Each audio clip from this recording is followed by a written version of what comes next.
ओम श्री गणेशाय नमः। आज हम श्री शिव महापुराण के विधेश्वर संहिता के 12वें अध्याय का अध्ययन करेंगे, जिसे शुरू करने से पहले करते हैं भगवत नाम की माला। ओम नमः शिवाय, शिव जी सदा सहाय। ओम नमः शिवाय, शिव जी सदा सहाय। ओम नमः शिवाय, शिव जी सदा सहाय। मोक्षदायक पुण्य क्षेत्रों का वर्णन, काल विशेष में विभिन्न नदियों के जल में स्नान के उत्तम फल का निर्देश तथा तीर्थों में पाप से बचे रहने की चेतावनी। सूत जी बोले, विद्वान एवं बुद्धिमान महर्षियों, मोक्षदायक शिव क्षेत्रों का वर्णन सुनो। तत्पश्चात मैं लोक रक्षा के लिए शिव संबंधी आगमों का वर्णन करूंगा। पर्वत, वन और काननों सहित इस पृथ्वी का विस्तार 50 करोड़ योजन है। भगवान शिव की आज्ञा से पृथ्वी संपूर्ण जगत को धारण करके स्थित है। भगवान शिव ने भूतल पर विभिन्न स्थानों में वहां के निवासियों को कृपा पूर्वक मोक्ष देने के लिए शिव क्षेत्र का निर्माण किया है। कुछ क्षेत्र ऐसे हैं जिन्हें देवताओं और ऋषियों ने अपना वास स्थान बनाकर अनुग्रहित किया है, इसलिए उनमें तीर्थत्व प्रकट हो गया है।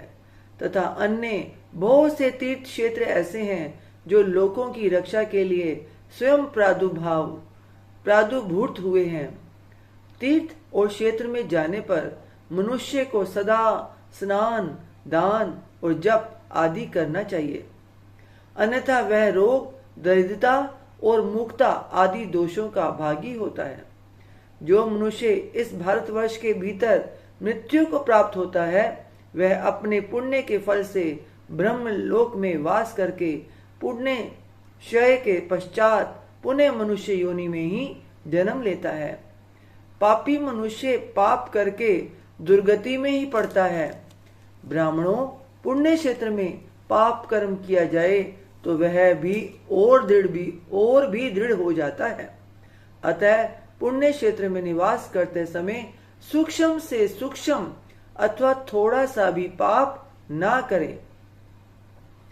सिंधु और सतलुज नदी के तट पर बहुत से पुण्य क्षेत्र हैं। सरस्वती नदी परम पवित्र और 60 मुख वाली कही गई है, अर्थात उसकी 60 धाराएं हैं।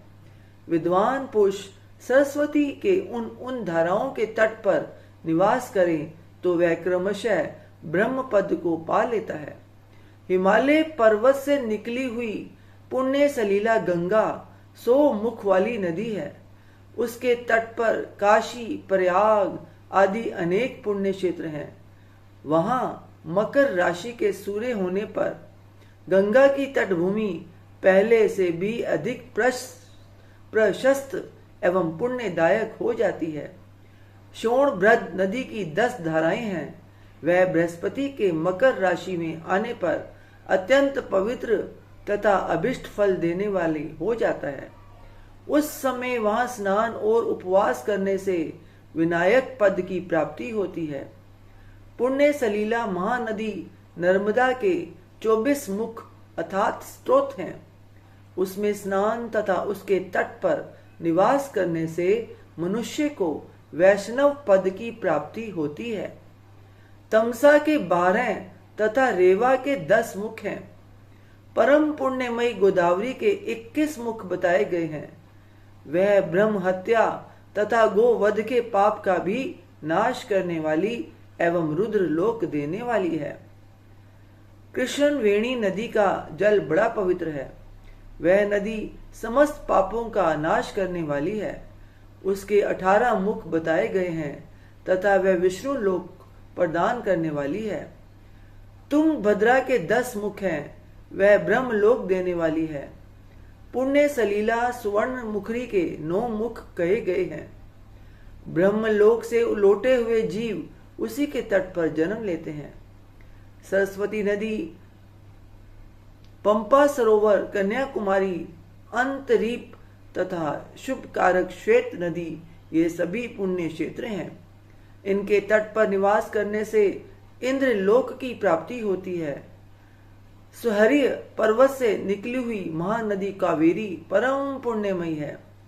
उसके 27 मुख बताए गए हैं। वह संपूर्ण अभिष्ट वस्तुओं को देने वाली है। उसके तट स्वर्ग लोक की प्राप्ति कराने वाले तथा ब्रह्मा और विष्णु जी का पद देने वाले हैं।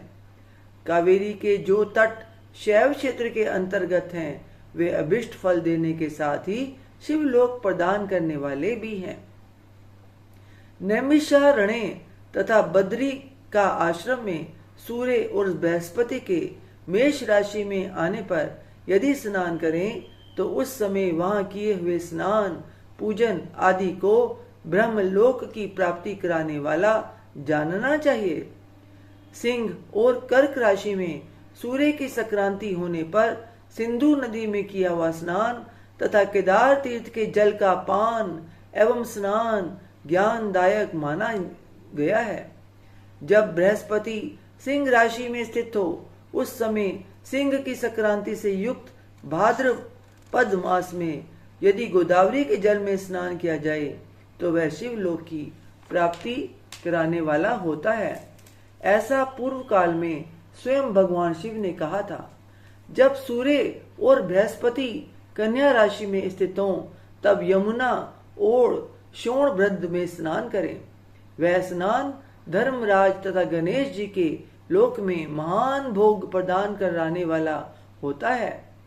यह महर्षियों की मान्यता है। जब सूर्य और बृहस्पति तुला राशि में स्थित हों उस समय कावेरी नदी में स्नान करें। वह स्नान भगवान विष्णु के वचन की महिमा से संपूर्ण अभिष्ट वस्तुओं को देने वाला माना गया है। जब सूर्य और बृहस्पति वृश्चिक राशि पर आ जाए तब मार्गशीर्ष अगहन के महीने में नर्मदा में स्नान करने से श्री विष्णु लोक की प्राप्ति हो सकती है। सूर्य और बृहस्पति के धन राशि में स्थित होने पर स्वर्ण मुखरी नदी में किया हुआ स्नान शिवलोक प्रदान कराने वाला होता है, जैसा कि ब्रह्मा जी का वचन है।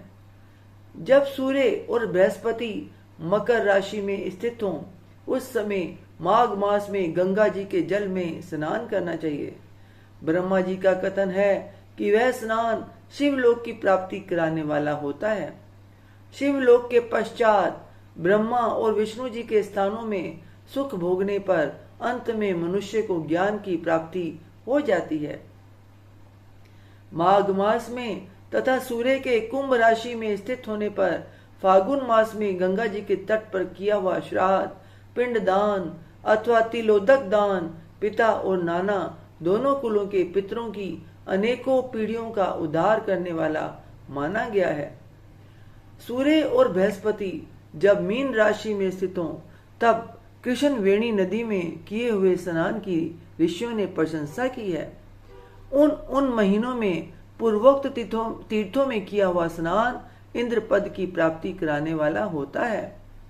विद्वान पुरुष गंगा अथवा कावेरी नदी का आश्रय लेकर तीर्थवास करें। ऐसा करने से तत्काल किए हुए पाप का निश्चय ही नाश हो जाता है। रुद्र लोक प्रदान करने वाले बहुत से क्षेत्र हैं। ताम्रपर्णी और वेगवती ये दोनों नदियां ब्रह्मलोक की प्राप्ति रूप फल देने वाली हैं। इन दोनों के तट पर कितने ही स्वर्गदायक क्षेत्र हैं। इन दोनों के मध्य में बहुत से पुण्यप्रद क्षेत्र हैं। वहां निवास करने वाला विद्वान पुरुष वैसे फल का भागी होता है।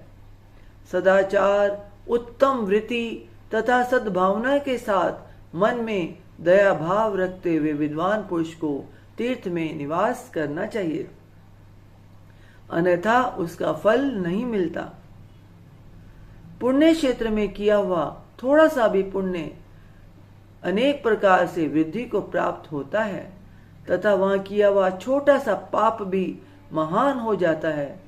यदि पुण्य क्षेत्र में रहकर ही जीवन बिताने का निश्चय हो तो उस पुण्य संकल्प से उसका पहले का सारा पाप तत्काल नष्ट हो जाएगा, क्योंकि पुण्य को ऐश्वर्यदायक कहा गया है। ब्राह्मणों, तीर्थवास जनित पुण्य कायिक, वाचिक और मानसिक सारे पापों का नाश कर देता है। तीर्थ में किया हुआ मानसिक पाप व्रजलेप हो जाता है, वह कई कल्पों तक पीछा नहीं छोड़ता। वैसा पाप केवल ध्यान से ही नष्ट होता है, अन्यथा नहीं। वाचिक पाप जप से तथा कायिक पाप शरीर को सुखाने जैसे कठोर तप से नष्ट होता है। अतः सुख चाहने वाले पुरुष को देवताओं की पूजा करते और ब्राह्मणों को दान देते हुए पाप से बचकर ही तीर्थ में निवास करना चाहिए। इति 12वां अध्याय। ओम तत्सत। श्रीमन नारायण नारायण हरि हरि, भजमन नारायण नारायण हरि हरि। तेरी लीला सबसे न्यारी न्यारी हरि हरि। ओम नमो भगवते वासुदेवाय, ओम नमो भगवते वासुदेवाय, ओम नमो भगवते वासुदेवाय। ओम नमः शिवाय, शिवजी सदा सहाय। ओम नमः शिवाय, शिवजी सदा सहाय। ओम नमः शिवाय, शिवजी सदा सहाय। ओम नमः शिवाय, शिवजी सदा सहाय। हे ईश्वर, आपकी बच्ची से आपकी पूजा अर्चना करने में, आपकी कथा उच्चारण में कोई गलती हो गई हो, कोई शब्द गलत निकल गया हो तो अपनी बच्ची समझकर, अज्ञानी समझकर क्षमा कीजिएगा। अपना आशीर्वाद भरा हाथ, अपनी कृपा दृष्टि हमेशा हम सब पे बनाए रखिए। बोल सांचे दरबार की जय। जयकारा शेर वाली दा। बोल सांचे दरबार की जय। जयकारे वाले नो मिठिया मुरादा। बोल सांचे दरबार की जय। जय माता दी, जय माता दी।